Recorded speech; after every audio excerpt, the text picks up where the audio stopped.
새사랑교회 성도 여러분, 오늘 9월 21일 수요 공부를 시작하겠습니다.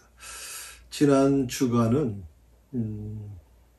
특별히 재앙에 대한 10가지 재앙에 대한 말씀을 드리다가 시간상 제가 중단했습니다.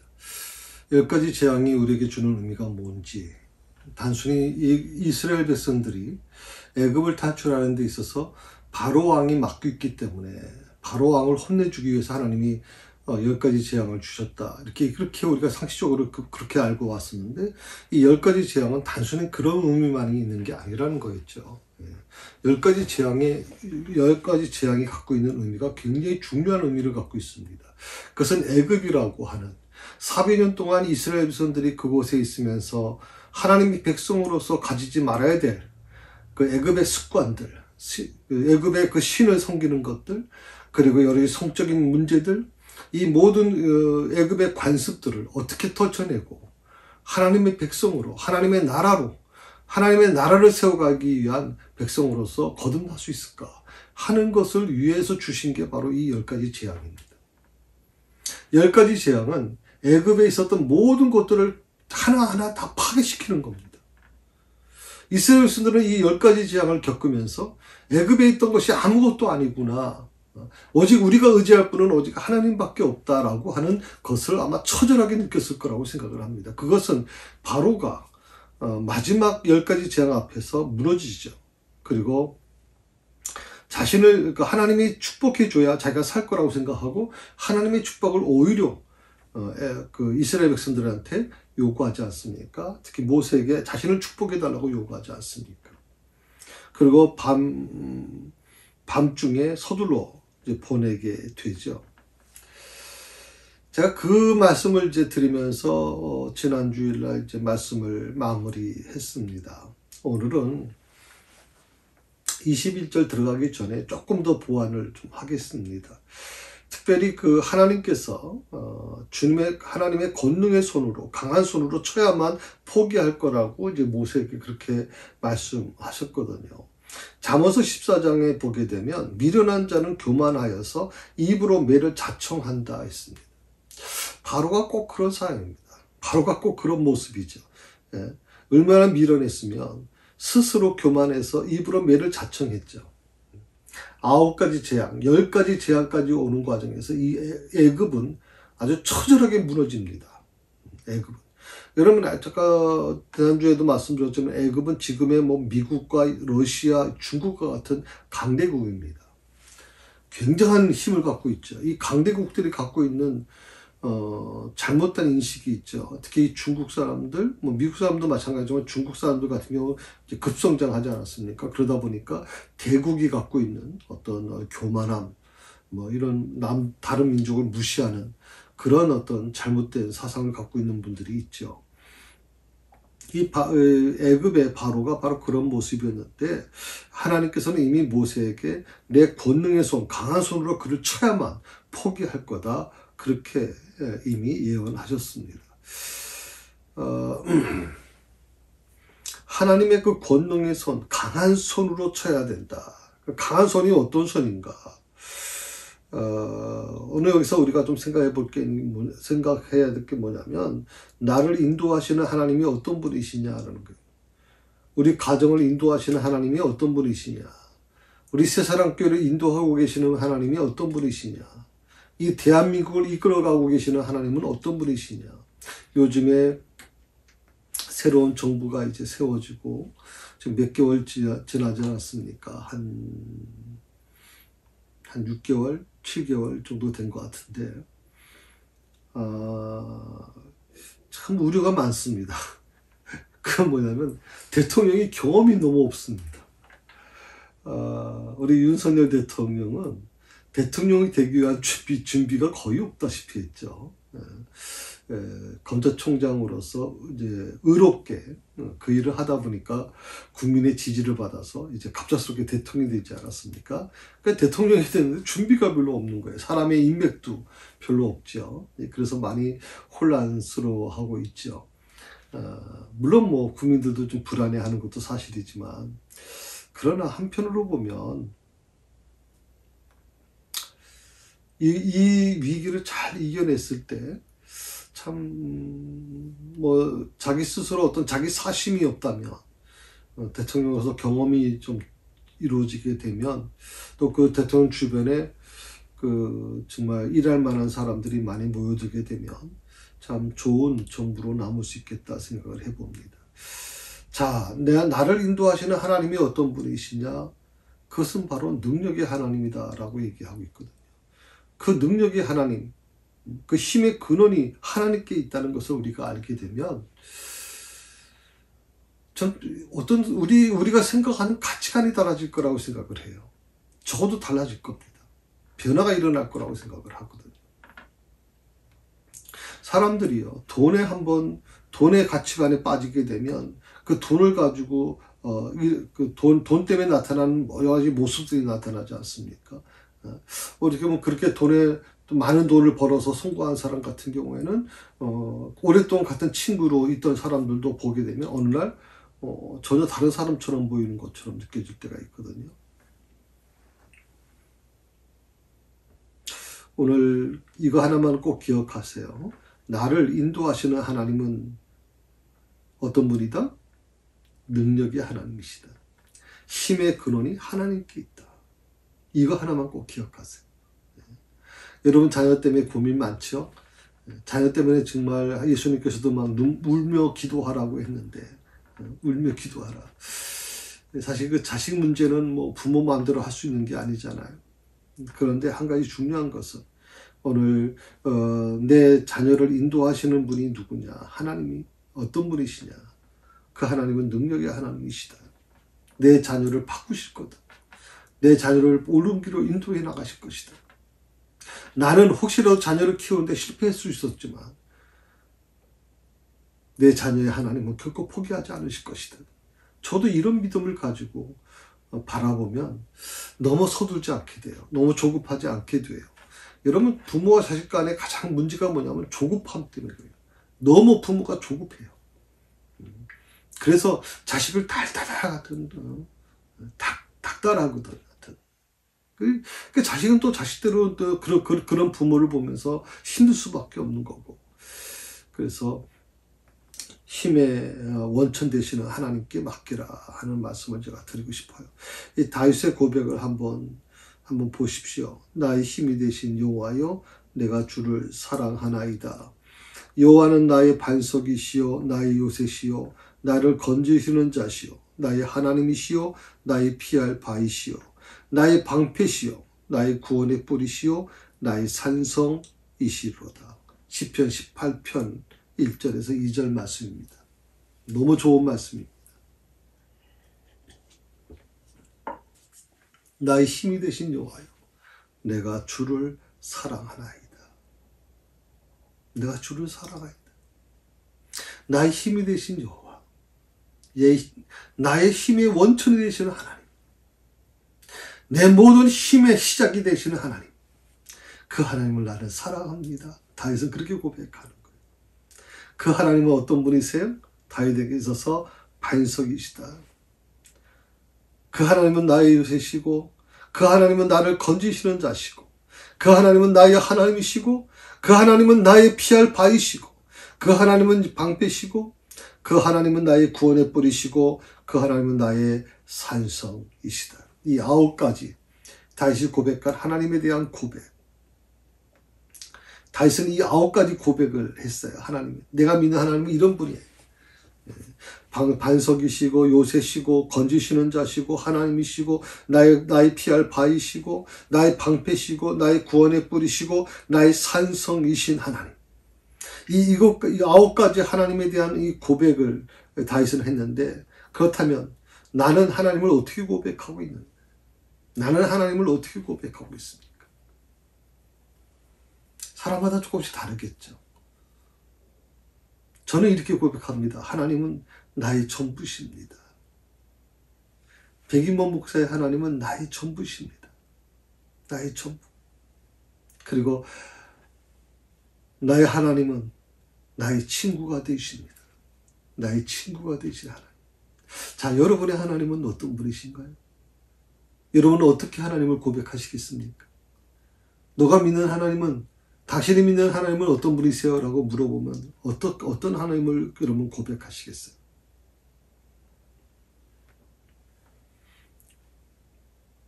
하나님께서는요, 골리앗의 그 강력한 구서적인 힘 앞에서도 다윗을 하나님의 힘으로 인도하시고 승리를 허락해 주셨어요.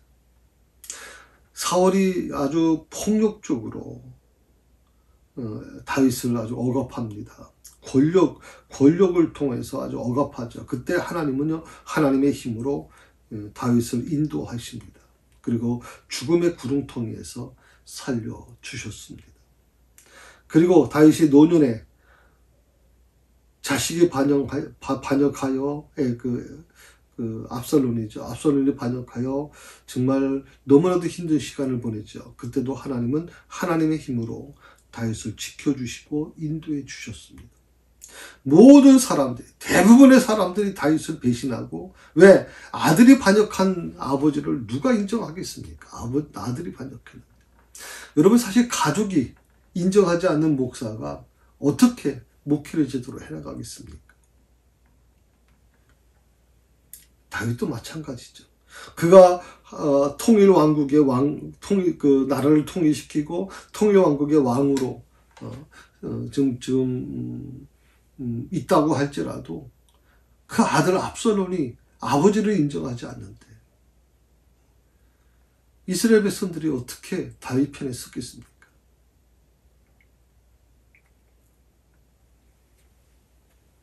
시편을 통해서 다윗은 이렇게 고백합니다. 시편 46편 1절인데요. 하나님은 우리의 피난처시고 하나님은 우리의 힘이시 환난 중에 만날 큰 도움이시라. 다윗은 그 고난 속에서, 그 아픔 속에서 하나님이 나의 피난처시라고 고백해. 나의 힘이 되신다고 고백했어요. 그리고 환난 중에 만날 큰 도움이 되신다고 고백했습니다. 시편 59편 17절에 보면 나의 힘이시여 내가 주를 찬송하오리니 하나님은 나의 산성이시며 나를 긍휼히 여기시는 하나님이십니다. 나의 산성이시고 나를 긍휼히 여기시는 하나님. 멋있는 표현이죠. 저도 이런 표현들을 좀 많이 좀 알아야 될 것 같아요. 다윗은 정말 하나님을 사랑했던 사람이에요. 정말 그의 입에서 하나님에 대한 말이 나올 때는 마치 시인이 고백하는, 어떻게 이런 아름다운 고백들이 나올 수 있을까 할 정도로 다윗은 정말 하나님을 사랑했거든요. 시편 68편 35절에 보게 되면 이런 말씀이 또 있어요. 하나님이여 위엄을 성소에서 나타내시나이다. 이스라엘의 하나님은 그 백성에게 힘과 권능을 주시니 힘과 능을 주시나니 하나님을 찬송할지어다.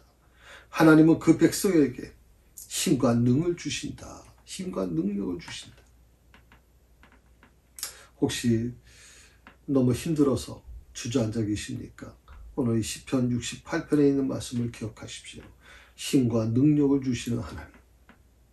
힘과 능력을 주시는 하나님. 그런데 거기 보면 하나님 위엄을 성소에서 나타내신다 그랬어요. 성소는 교회를 의미합니다. 교회를 통해서 하나님의 위엄이 나타난다 그랬습니다. 그러니까 여러분 교회 중심의 신앙생활을 하십시오. 교회를 떠난 신앙생활을 하지 마시고 교회 중심의 신앙생활을 하십시오. 시편 29편 11절에 보면 이렇게 말씀합니다. 여호와께서 다윗은 자기 백성에게 힘을 주심으로 여호와께서 자기 백성에게 평강의 복을 주시리로다. 자기 백성, 택한 백성에게 힘을 주시고 택한 백성에게 평강의 복을 주신다. 지금 우리는요, 이 바로 앞에 서 있던 이 모세처럼 정말 험난하고 힘든 세상에 서 있습니다. 바로는 애굽의 절대적인 존재입니다. 바로의 말 한마디로 사람의 생사의 특권이 주어질 정도로 굉장히 무서운 사람이죠. 그 바로 앞에 지금 모세가 서 있습니다. 그런데 모세의 길이 편탄한 길이 아니죠. 아주 힘든, 험난하고 힘든 그 세상의 앞에 서 있는 거예요.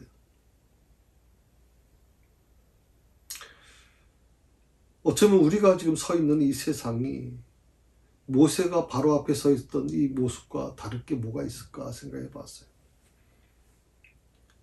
우리가 서 있는 이 세상은요, 정말 어떻게 보면 굉장히 힘든 세상이라고 생각해요. 특히 양극화 현상이 심각하죠. 지금 우리나라가 양극화 현상이 심각합니다. 강남의 모 아파트는 다 허술어, 몇십 년 전에 졌으니까 다 쓰러져 가는 아파트인데도 불구하고 20억, 30억, 40억 얘기가 나오잖아요. 강남에서는 전세 살고 싶어도 20억이 넘어야 돼요. 너무 기가 막혀서. 그러니까 강남에서 견디지 못한 사람들이 저 분당이나 이제 저쪽 경기도 지역으로 또 이전을 하게 되죠.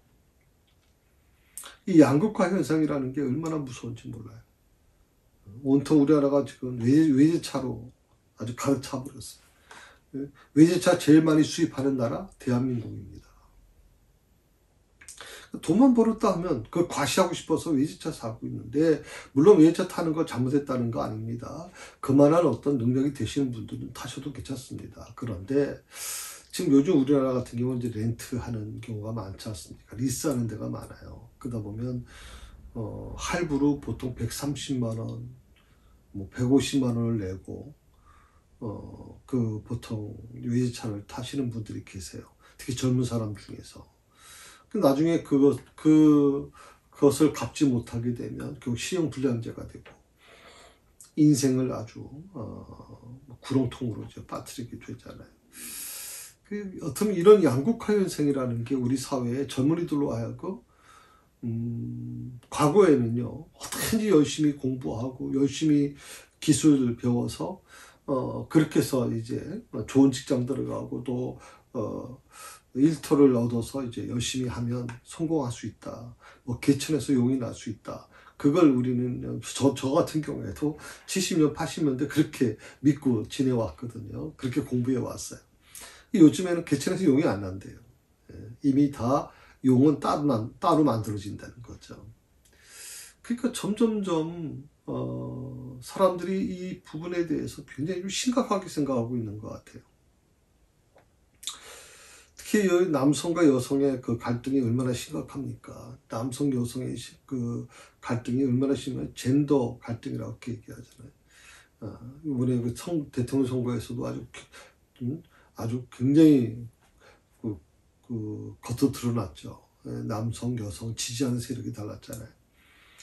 이런 갈등이 심화됩니다. 그리고 그러다 보니까 은퇴 후에 이혼율이 굉장히 급증하고 있다. 우리나라가 심각하다 그렇게 얘기하죠. 또 교권이 몰락됐습니다. 저희 아버님이 원래 목사님이 되시기 전에 교사였습니다. 국어교사였었거든요. 영락상고에서 국어교사 주임으로 계셨었는데,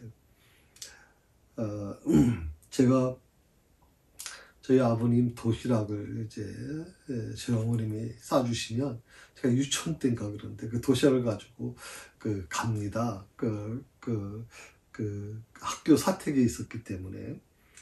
그러면 수업 시간인데 제가 따로 기다릴 수가 없으니까 이제 문을 열고 아빠 도시락 가지고 왔어요. 이렇게 얘기하면 학생들이 쥐죽은 듯이 조용합니다. 정말 저희 아버님 때 그 교사로 계실 때 보면 정말 교장 조카를 막 그냥 몽둥이로 후드로 팰 정도로 사람 맞는다고 아주 굉장히 무서웠거든요. 스승의 그림자도 밟아서는 안 된다라고 할 정도의 그런 교권이 살아 움직였잖아요. 그런데 요즘에 어떻습니까? 교권 다 무너졌습니다. 선생님들 하기 힘들다고 얘기하잖아요. 정말 돈 때문에 어쩔 수 없이, 연금 때문에 어쩔 수 없이 하지만 정말 희망도 없어요. 애들을 지도해서 그 애들이 변화되는 모습 보면서 기뻐하고, 스승의 날이 되면 아이들이 스승의 노래를 불러주고 또 꽃을 달아주고 선물을 줬을 때 너무 선생님으로서 흐뭇한 모습이 있는데 이제 그런 것도 기대할 수 없어요. 또 촉법소년 나이를 낮춰야 된다고 얘기를 하죠. 14세까지인데 12세로 낮춰야 된다. 얼마나 위험합니까? 정말 좀 세상이 정말 무섭게 변해가고 있죠.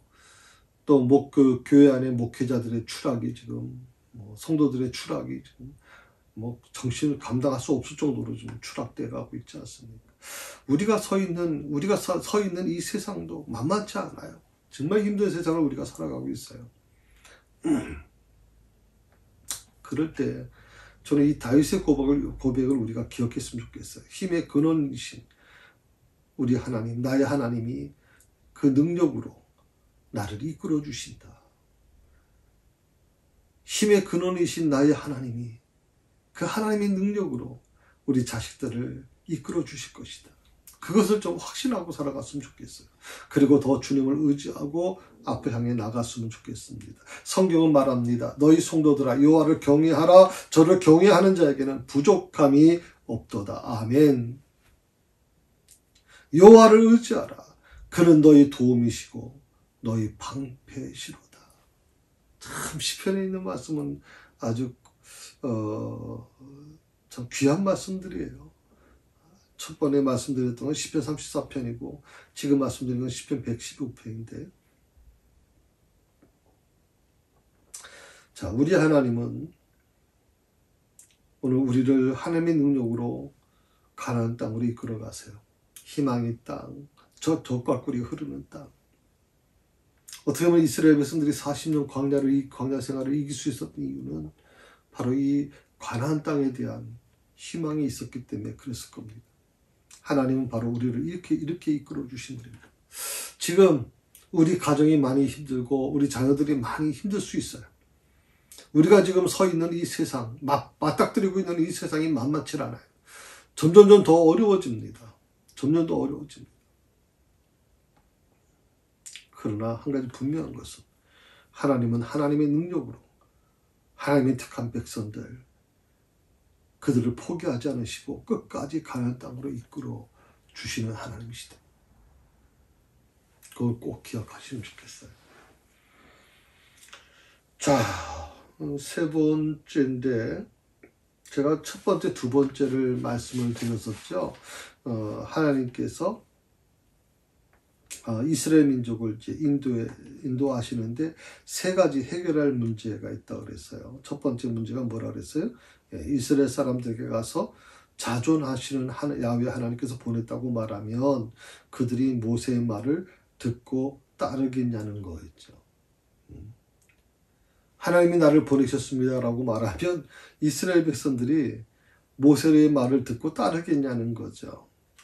이 문제를 첫 번째 제가 문제 제기했던 거고, 두 번째 문제가 뭐냐면 애굽의 왕 바로 앞에 가서 하나님이 보내셨다, 여호와가 보내셨다고 말하며 내 백성을 내어달라고 하면 순순히 보내주겠냐는 거예요. 순순히. 하나님께서 미리 말씀하셨죠. 내가 강한 손을 그를 치기 전에는 절대 그가 포기하지 않을 거라 말씀하셨잖아요. 하나님의 기입하심. 우리가 한 가지 알 수 있는 것은 하나님은 미리 알고 계셨는데, 그 미리 알고 계셨음에도 불구하고 왜 10가지 재앙을 꾸준하게 만들어 가셨을까? 우리가 이제 한 몇 주 후면 이 10가지 재앙에 대한 부분을 자세하게 제가 설명을 드릴 텐데, 그때 한번 이 문제를 다시 한번 생각해 봤으면 좋겠어요. 세 번째는요, 설령 백성들이 모세의 말을 따르고 바로가 출애굽을 허락해 준다고 해도, 그러니까 첫 번째 문제와 두 번째 문제가 해결돼도 세 번째 문제가 일어나고 있는 거예요. 그 세 번째 문제가 뭐냐면 그 많은 사람들, 어린아이 다 포함해서 200만 명이 넘어간다 그렇게 얘기를 하는데, 그 많은 사람들을 광야로 이끌어가면 무엇으로 먹이겠냐는 거예요. 무엇으로? 식량을 대체 어느 정도 준비해 나가야 되겠어요. 그러니까 처음에 애굽에 탈출해서 나갈 때 아마 이스라엘 백성들은요 한 6일 정도, 적넉히 일주일 정도 먹을 양식을 가지고 나갔을 거예요. 왜? 일주일 안이면 도착하니까. 일주일 아니면 도착하잖아요. 그들은 그렇게 생각했을 거예요. 40년 동안 광야에 있을 거라고 생각도 못했을 거예요. 저는 하나님께서 구름기둥과 불기둥으로 보내주셨다 그랬는데, 그 구름기둥과 불기둥이 물론 이스라엘 백성들로 하여금 낮에는 더위로부터 밤에는 추위로부터 그들을 막아주셨다고 이렇게 얘기하지만, 사실은 그들은 길을 잃어버렸어요. 그 이스라엘 백성들에게 정탐꾼이라는 게 있잖아요. 이스라엘 백성들 중에 얼마든지 능력 있는 사람이 있어요. 그러면 가나안 땅까지 가는데 불과 일주일, 불과 5일이면 4, 5일이면 갈 수 있다고. 뭐 200만 명이니까 천천히 가더라도 저도 5, 6일이면 갈 수 있는 길. 그러면 당연히 그들은 거기에 기초해서 식량을 준비했을 거예요. 근데 이게 일주일의 문제가 아니잖아요. 40년이. 그럼 뭘 드셔 먹일 것이냐 이 말이에요. 무엇을 가지고 먹일 것이냐. 이 문제가 일어나게 되죠. 결국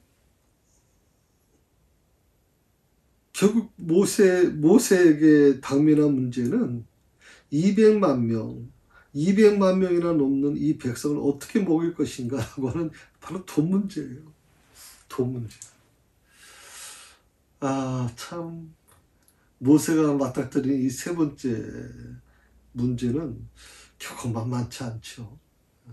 물론 바로가 보내지 않을 거라는 거, 그리고 또 이스라엘 백성들이 모세를 받아들일 것인가에 대한 의문, 이 모든 것이 다 하나하나가 힘든 문제지만, 그러나 이스라엘 백성들이 받아주고 바로가 허락해 준다고 해도 200만 명이 넘는 사람들을 어떻게 광야에서 40년 동안 먹일까 하는 이 문제. 이것은 굉장히 심각한 문제죠. 결국 남는 건 돈 문제예요. 돈. 하나님은 이 모세의 마음을 너무나 잘 알고 계셨거든요. 그래서 모세에게 뭐라고 말씀하십니까? 오늘 21절에 보시게 되면 한번 보시겠어요? 21절. 출애굽기 3장 21절입니다. 내가 애굽 사람으로 이 백성에게 은혜를 있게 할지라 너희가 나갈 때에 빈손으로 가지 아니하리니.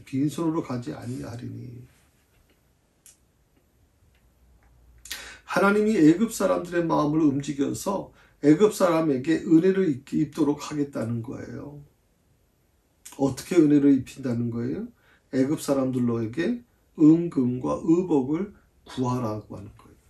아마 거기에는 일주일치 먹을 식량도 아마 포함되어 있을 거라고 생각을 합니다. 이웃에 사는 애굽 사람, 종으로 살고 있던 집에서 그 집에 함께 살고 있던 애굽 사람에게 구하라고 하는 거예요. 그러면 줄 것이라고 하는 거예요. 참 이게 10번째 재앙까지 오면서 애굽 사람들은 두려움에 휩싸여 버렸어요. 바로까지도 무너졌으니까 애굽 사람들은 그야말로 완전히 멘탈이 무너졌다고 봐야 되죠. 예, 무너졌어요. 바로가 밤중에 서둘러서 이스라엘 백성들을 보낼 정도면 얼마나 심각한 문제인가 나타나는 거죠. 그러니까 애굽 사람들도 마찬가지입니다. 이스라엘 백성들을 보는 순간 분노도 자식이 죽었으니까 분노도 치솟겠지만 한편으로는 두려움인 거예요. 이스라엘 백성들을 보는 것 자체가 두려운 거예요. 그러니까 빨리 내보내고 싶은데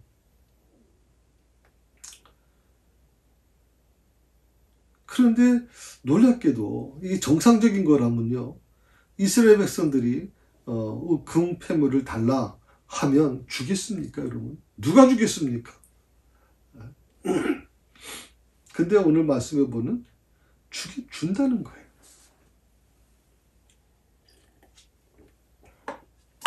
구하라는 거예요. 애굽 사람에게. 그러면 줄 것이라는 거거든. 하나님께서 그렇게 말씀하고 계시는 거예요. 그리고 그것을 가지고 자기들을 꾸미라는 거예요. 이 자기들을 꾸미라고 하는 게 어떻게 꾸미라고 하는 것에 대해서는 아직 제가 준비를 못했어요. 나중에 한번 설명을 드리겠습니다만은.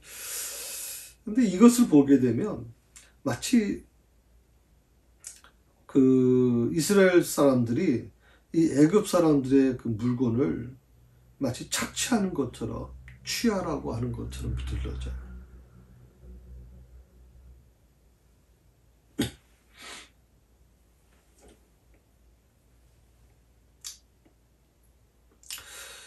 사실입니다.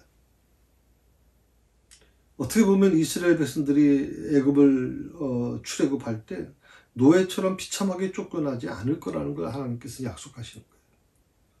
그러니까 애굽 사람의 물건을 취하라고 하는 건데, 이것은 전쟁에서 승리한 자들처럼 당당하게 많은 재물을 가지고 나올 것이라고 말씀하고 있는 거예요. 아니, 전쟁이라니, 지금 애굽하고 이스라엘 백성들이 무슨 전쟁을 치르는 것도 아닌데, 문제는 뭐냐면 하나님이 대신 이스라엘 백성 대신해서 애굽과 전쟁을 벌이고 계시잖아요. 10가지 재앙은요, 바로 전쟁이죠. 10가지 재앙은 전쟁입니다. 그러니까 어떻게 보면 이 전쟁에서 승리한 자들처럼 당당하게 재물을 가지고 나올 거라고 말씀하고 계세요. 문제는 이것이 어떻게 보면 뭐 착취나 도둑질이냐, 애굽 사람들이 그랑 줄 리는 없을 거고, 그럼 도둑질 해고 나온 거냐, 아니면 뭐 억압을 해서 착취한 거냐, 그렇게 얘기하는 분들이 있을 수 있는데, 그건 그렇지 않죠. 400년 동안 노예 생활을 하면서 이스라엘 백성들은 한 번도 정당한 월급을 받지 못했을 거예요. 그냥 먹는 거, 죽지 못해 살아갈 정도의 먹는 걸 주는 거 외에는 그들은 무슨 월급을 받고 일했다는 게 별로 없어요. 거의 없다고 보는 거죠. 그러면 정당하게 일을 한 거에 대한 월급을 받아야 되는데 받지 못했으니까. 그러니까 어떻게 보면 억울한 대가를 받는 거라고 생각할 수 있어요. 그러니까 때가 되니까 하나님께서 자기 백성의 아픔과 고통을 보상해 주시는 것이다. 억울함을 풀어주시는 것이다. 근데 이것은요, 이미 하나님께서 아브라함 때 이미 약속하신 거예요. 이 창세기 15장에 보게 되면 여호와께서 아브라함에게 이르시되 너는 정령 알라 내 자손이 이방에서 객이 되어 그들을 섬기겠고 그들은 400년 동안 내 자손을 기롭게 하리니 그 섬기는 나라를 내가 징벌할지며 그 후에 내 자손이 큰 재물을 이끌고 나오리라. 이미 창세기 15장에 하나님께서 아브라함에게 약속하신, 예언하신 겁니다. 창세기 15장과 이 출애굽기는 너무나 오랜 기간이죠. 우선 430년이 지난 거죠. 그 다음에 그 전에 또 아브라함의 시대였으니까 또 꽤 오래된 시간이 지났을 겁니다. 그럼 거의 500년 가까이 된, 500년 전에 아브라함에게 이 약속을 오늘 하나님께서 이루어 가신다는 겁니다. 그러니까 아브라함에게 약속하신 약속을 신실하게 성취해 주시겠다는 거거든요. 사람은 약속을 쉽게 어깁니다. 그런데 하나님은 어떠십니까? 한 번 약속한 것을 신실하게 지켜주시며 인도해 주시는 하나님이시다. 한 번 약속한 것을 하나님은 어기지 않으신다. 약속하신 것을 반드시 지키시는 분이다. 오늘 말씀은 그것을 말씀해 주고 있습니다.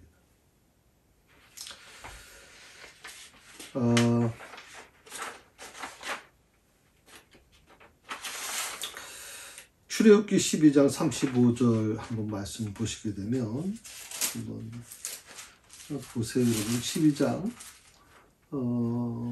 35절 36절에 있는 말씀입니다. 12장 35절 36절 같이 있을까요? 이스라엘 자손이 모세의 말대로 하여 애굽 사람에게 은금 패물과 의복을 구하며 36절입니다. 여호와께서 애굽 사람들에게 이스라엘 백성에게 은혜를 입히게 하사 그들이 구하는 대로 주게 하심으로 그들이 애굽 사람의 물품을 취하였더라. 그러니까 이스라엘 백성들이 할 일이 있고 하나님이 하실 일이 있어요. 그러니까 여기 이 말씀 속에서 두 가지가 나타나요. 그러니까 이스라엘 자손이 모세의 말대로 하여라고 하는 건 이스라엘 백성들이 해야 될 일이에요. 그 이스라엘 백성들이 해야 될 일이 뭐예요? 애굽 사람에게 가서 은금 패물과 의복을 구하라는 거예요. 그건 이스라엘 백성들이 해야 될 일이에요. 이건 당연히 이스라엘 백성들이 해야 될 일이고요. 그러면 하나님께서 여호와께서 그 다음에는 뭐라 그랬어요? 애굽 사람으로 백성에게 은혜를 입히게 하사 그들이 구하는 대로 주게 하심으로 여기는 이것은 바로 하나님께서 하시는 일이에요. 그러니까 애굽 사람으로 하여금 은혜를 잊게 하시는 거예요. 그들의 마음을 변화시키셔서 누가 자기가 가지고 평생 이뤄낸 그런 어떤 물질적인 그런 부요를 나눠주고 싶겠어요? 빼앗기고 싶겠어요, 여러분? 그런데 애굽 사람에게 은근 패물과 의복을 구하면 하나님께서 애굽 사람의 마음을 바꾸셔서 은혜를 입게 하셔서 그들이 구하는 대로 주게 될 것이다. 그들이 구하는 대로 주게 될 것이다. 열을 달라면 열을 줄 것이고 다섯을 달라면 다섯을 줄 것이다. 그리고 그들이 결과 어떻게 했어요? 애굽 사람의 물품을 취하였더라. 자, 오늘 출애굽기 12장 35절 36절에 있는 말씀 제가 읽어드렸는데 이거 한번 여러분 깊이 생각해 보세요. 이렇게 하면 참 성경 읽는 맛이 느껴져요. 성경 읽는 맛이 느껴져요. 성경을 무조건 읽으려고만 하지 마시고 이것을 가지고 한번 성경을 읽으시면 한 두 줄밖에 안 되는 구조이지만 이거 이스라엘 백성들이 할 일이 있고 하나님이 하실 일이 있구나. 그러니까 하나님이 하실 일을 우리 이스라엘 백성들이 해도 안 되고 하나님이 하시겠지. 그러니까 나는 아무것도 안 해도 돼 라고 하는 것도 안 되는 거예요. 그러니까 이스라엘 백성들이 할 일이 있고 하나님이 하실 일이 있고 그 결과는 결국 응답이 이루어지는 것을 말씀하고 있어요. 근데 여기서 우리가 한 가지 좀 의문을 갖게 되죠. 이스라엘 백성들은 좀 광야로 나갑니다. 사막으로 나가는 거예요. 사막으로 나가는데 왜 은금이 필요할까요? 은금이 왜 필요할까요? 이스라엘 백성들이 도시 생활하는 것도 아닐 거고 은금이 왜 필요할까? 물론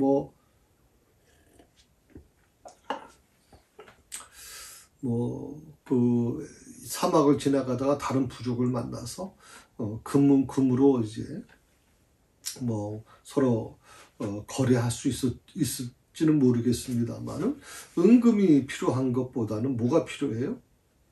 식량이 필요하죠. 물이 필요하고 식량이 필요하고.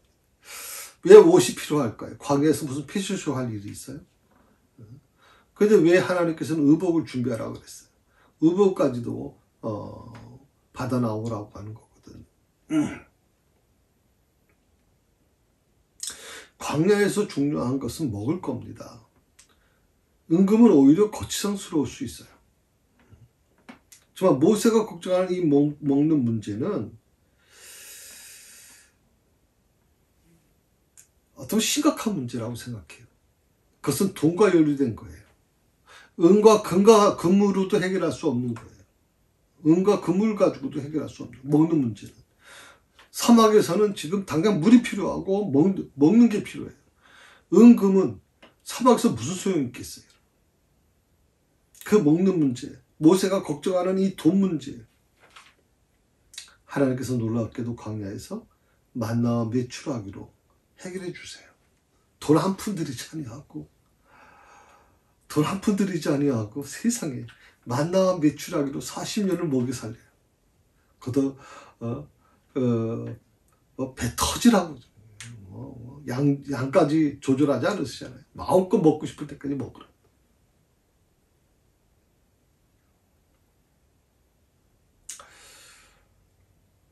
그런데 왜 하나님은 은금을 가지고 나오라고 말씀하셨을까? 우리는 이 성경을 읽으면서 신실하신 하나님의 의도를 알 수가 있어요. 출애굽기 25장 1절 이하를 보게 되면 25장 1절입니다. 25장 1절에 보시게 되면 이런 말씀이 있어요. 여호와께서 모세에게 말씀하여 이르시되 이스라엘 자손에게 명령하여 내 예물을 가져오라 하고 기쁜 마음으로 내는지라. 자가 내게 바치는 모든 것을 너희는 받을지라. 그러면서 쭉 나오잖아요. 그러면서 거기 보면 이제 성소를 8절입니다. 8절. 내가 그들 중에 거할 성소를 그들이 나를 위해 짓되.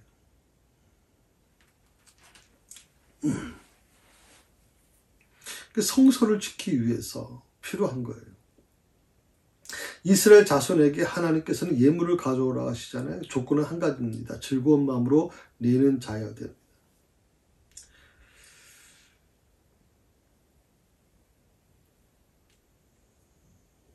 그러니까 은과 금은 바로 그때 필요한 거예요. 성소를 짓기 위해서. 성소를 짓기 위해서.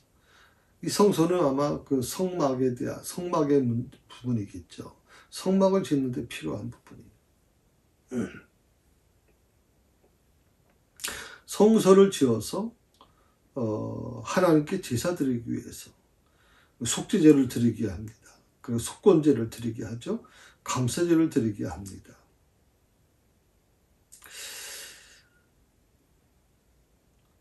교회에서 뭐 일부 분들 중에서 뭐 교회에서 헌금이 성서적이냐 성경적이냐 얘기하는 분들이 있습니다. 뭐 11조 언제 뭐 구약성경에서 언제 11조가 의무 헌금이라고 얘기했냐 뭐 이렇게 따지기 시작하면서 뭐 그건 구약적인 사고방식이고 신약에서는 그런 적이 없으며 예수님은 11조에 대해서 그렇게 말씀하신 적이 없고 뭐 수없이 많이 이렇게 얘기들 나옵니다. 근데 이 헌금의 문제는요, 특히 은금에 대한 문제는 하나님께서 어떻게 보면 이 성소를 짓기 위해서 이미 이스라엘 백성들에게 준비시켰던 거거든요. 준비시켰던 거예요. 그리고 놀랍게도 그들에게 하나님이 거하실 성소를 지으려고 하는데 너희가 갖고 있는 금은 폐물을 가지고 드려라고 얘기해요. 근데 거기에 뭐라고 얘기하면 자원해서 드리라고 얘기해요. 자원해서. 안 드린 분도 많을 거라는 거죠. 안 드린 분도 많았을 거예요, 여러분. 하나님께서 이건 내가 너에게 준 거니까 무조건 드려. 무조건 얼마 이상은 드려. 이렇게 하나님은 요구하시는 분이 아니에요. 제가 이전에 한번 설교한 적 있지만 예수님께서 이 땅에 오셔서 하신 것은 제일 먼저 하신 게 뭐예요? 속박으로부터 풀어주시는 거예요. 사슬로부터 우리를 풀어주려고 하는 거예요. 율법이라고 하는 계명이라고 하는 이 속박과 사슬로부터 우리를 풀어주시는 거예요. 그 대표적인 게 안식일이라고 제가 말씀드렸어요. 안식일을 하나님의 관점으로 볼 것이냐, 안식일을 사람의 관점으로 볼 것이냐. 지금까지 모든 사람들이 안식일을 하나님의 관점으로 봐서 사람들이 희생해야 된다고 생각을 해왔지만, 그런데 놀랍게도 예수님은 그 안식일의 주인이신 예수님은 뭐라 그랬어요? 아니다. 아버지 하나님께서 안식일을 주신 것은 사람을 위해서 주신 거다. 완전 다른 거예요. 우리가 신앙생활을 하는데 어느 기점을 두고 할 것이냐. 안식일을 하나님을 위한 날로 받아들이는 신앙을 가질 것이냐, 아니면 사람을 위한 날로 받아들이고 신앙생활을 할 것이냐. 이 차이가 완전 어마어마한 차이를 만들어낸다고 생각을 합니다.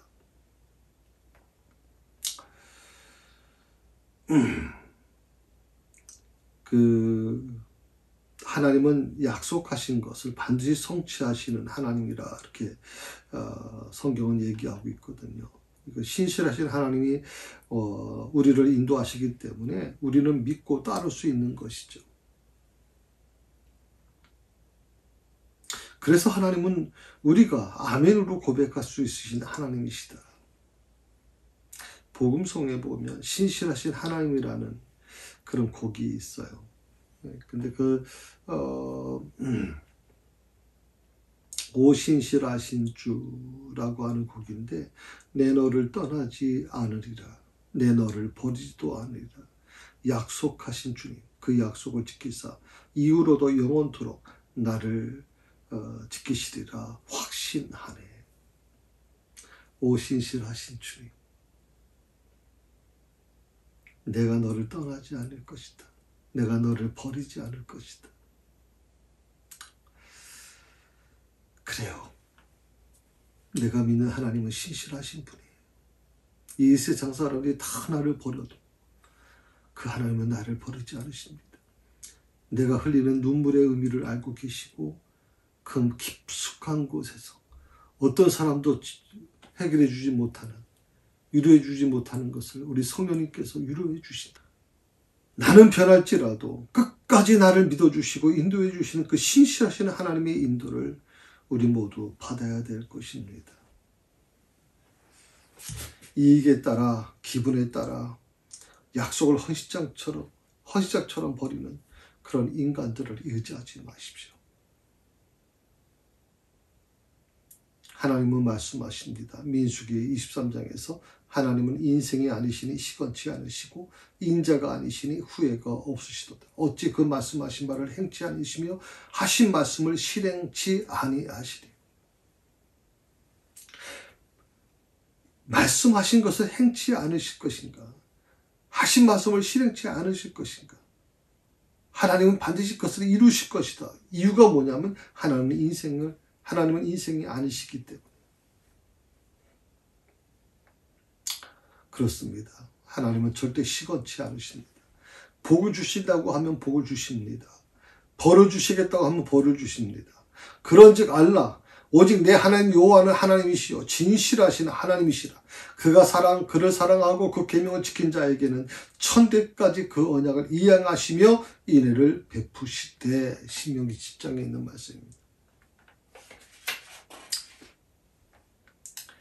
신실하신 우리 하나님, 반드시 젖과 꿀이 흐르는 가나안 땅으로 우리를 인도해 주실 것입니다.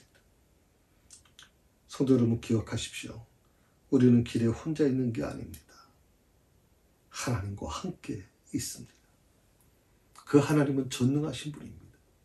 그 하나님은 시건치 않으시는 분입니다. 그 하나님은 나를 결코 포기하지 않으실 겁니다. 그 하나님은 약속하신 것을 지키실 겁니다. 우리는 아브라함처럼 애굽으로 내려갈 수도 있고요. 요나처럼 다시스로 도망갈 수도 있습니다.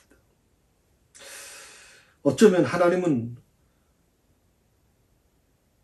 우리의 분별력과 판단력을 말살시키려고 하는 게 아니에요. 오히려 그것들을 사용하심으로 우리를 인도하고 계세요. 때로는 내가 하나님의 말씀을 거역하고 다시스로 가는 요나처럼 행동할 수도 있고, 아브라함처럼 가지 말아야 될 애굽으로 내려가는 그런 잘못된 선택을 할 수도 있지만, 그것까지도 하나님은 존중히 여겨주신단 말이에요. 그래서 우리에게 자발적으로 선택하기를 원하십니다. 금은 폐물을 주시는 분은 하나님이셨어요.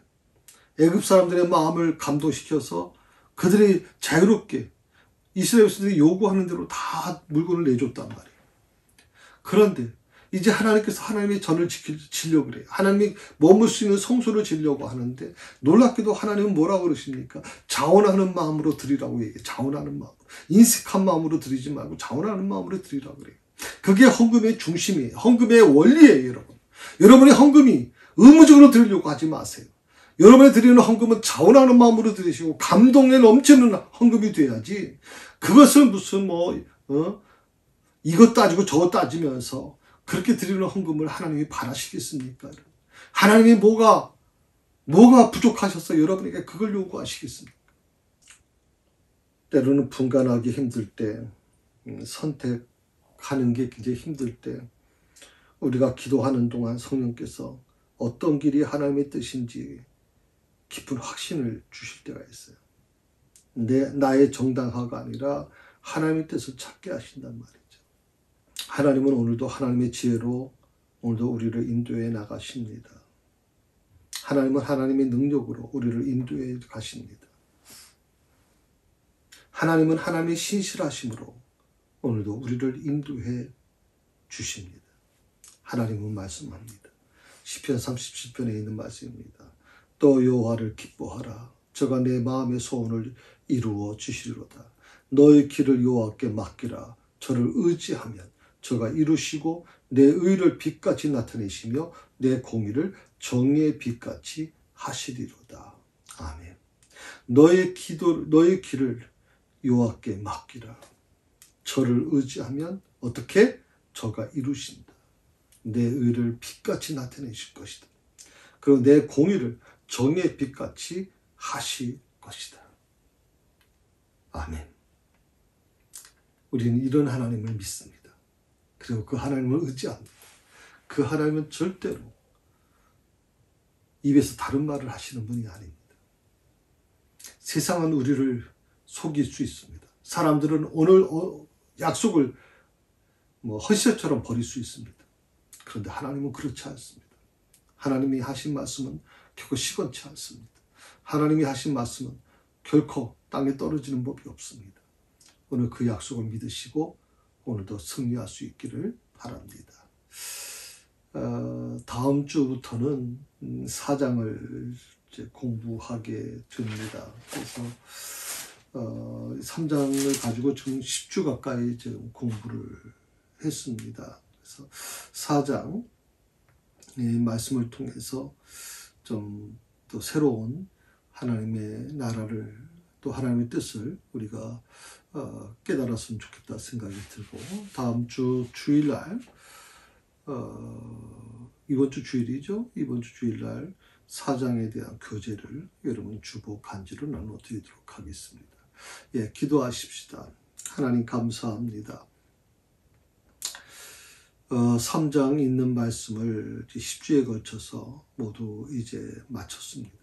하나님, 이 3장에 담겨져 있던 하나님의 그 드라마틱한 하나님께서 세상을 만들어 가시는, 움직여 가시는 하나님의 놀라운 경륜을 우리가 배우게 됩니다. 애굽이라는 바로라고 하는 엄청난 세력에 하나님께서 어떻게 그들을 굴복시키시고 어떻게 애굽 사람들의 마음을 감동시켜서 이스라엘 백성들이 400년 동안의 그 모든 수고에 대한 그런 어떤 결실을 갖고 나올 수 있게 하셨는지를 보면서 하나님이 오늘도 그런 하나님의 능력으로 우리를 인도해 주실 것을 믿습니다. 내 자녀를 옳은 길로 승리의 길로 이끌어 가실 것도 믿습니다. 하나님, 오늘도 저희와 함께 동행해 주시고 늘 주님을 의지하는 그 믿음 안에 승리할 수 있도록 사랑하는 새사랑교회 성도들을 축복하여 주옵소서. 예수님의 이름으로 기도드립니다.